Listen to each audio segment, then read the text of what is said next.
Predator badlands release हो चुकी है और दोस्तों ये मूवी आपने छोटी स्क्रीन पे नहीं देखनी है, बड़ी स्क्रीन की मूवी है। क्या धमाका किया है डैन ट्रैक्चिंगबर्ग ने, जो कि इस मूवी के डायरेक्टर हैं। और इस रिव्यू के आगाज में ही मैं आपको बता देता हूं कि ये किसी भी पिछली मूवी से कनेक्टेड नहीं है। जैसा कि प्रे मूवी आई थी या उससे पहले जो मूवीज आ चुकी हैं, ये प्रीडेटर्स के अपने वर्ल्ड की, अपने यूनिवर्स की कहानी है, जिसमें आपको इनका प्लैनेट दिखाया गया है, जिसकी एक झलक इनकी animated movie predator killers of killers में भी दिखाया गया था एंड पे। लेकिन ये लाइव एक्शन मूवी है, इसमें आपको डिटेल से दिखाया जाएगा कि प्रीडेटर्स अपने प्लैनेट पे कैसे रहते हैं, इनके अंदर भी झगड़े होते हैं, इनके क्या रिवाज होते हैं। तो यहाँ पे मैं थोड़ी सी स्टोरी लाइन आपके सामने रखूंगा। वैसे इसकी स्टोरी मैं आपको बता भी दूं तो आपको ये मूवी फिर भी देखनी पड़ेगी। ये ऐसी मूवी है जिसमें मरकजी किरदार है याउथजा नस्ल का नौजवान जंगजू डिक, जो कि अपने कबीले में कमजोर समझा जाता है और इसका बाप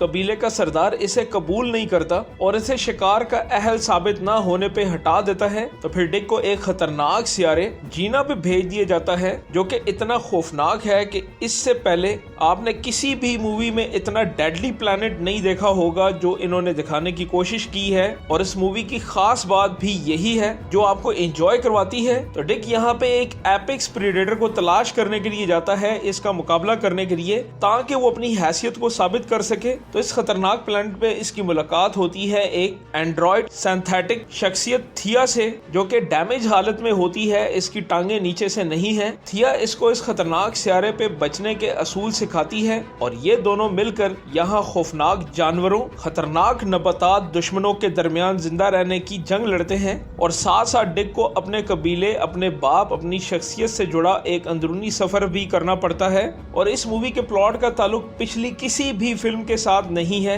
ये एक स्टैंड अलोन कहानी है। मिसाल के तौर पे पिछली फिल्म प्रे जो 2022 में आई थी, इसमें इंसानों का शिकार दिखाया गया था और इससे पिछली आने वाली मूवीज के अंदर भी प्रीडेटर इंसानों के साथ जाके टकराता है और प्रीडेटर एक शिकारी के तौर पे आपको नजर आता है, जो कि एक डेडली मॉन्स्टर आपको दिखाया गया है। तो वहां पे क्योंकि इंसानों से टकराता है तो ब्लड शिट वाले सीन आपको भरपूर मिलते हैं। लेकिन इस मूवी के अंदर ऐसा नहीं है, क्योंकि इस मूवी के अंदर इंसान कोई भी नहीं है। लेकिन फिर भी प्रीडेटर का जो करैक्टर हीरो के तौर पे डाला गया है इस मूवी में, उसके साथ आप कनेक्ट कर जाते हैं। तो इस मूवी में आपको इमोशंस भी मिलेंगे और लड़की का जो करैक्टर डाला गया है एंड्रॉइड की शक्ल में, वो कैसे कनेक्ट करता है प्रीडेटर के साथ। तो इन दोनों की स्टोरी आपको एंगेज करके रखती है और प्लैनेट का डेडली माहौल आपको एक सेकंड के लिए भी स्क्रीन से हटने नहीं देता। मूवी का एक्शन बहुत कमाल का दिखाया गया है और इन दो लोगों के सर्वाइवल की जंग आपको ये फील करवाती है कि अब आगे क्या होगा। तो यही चीज आपको फिल्म के एंड तक ले जाती है।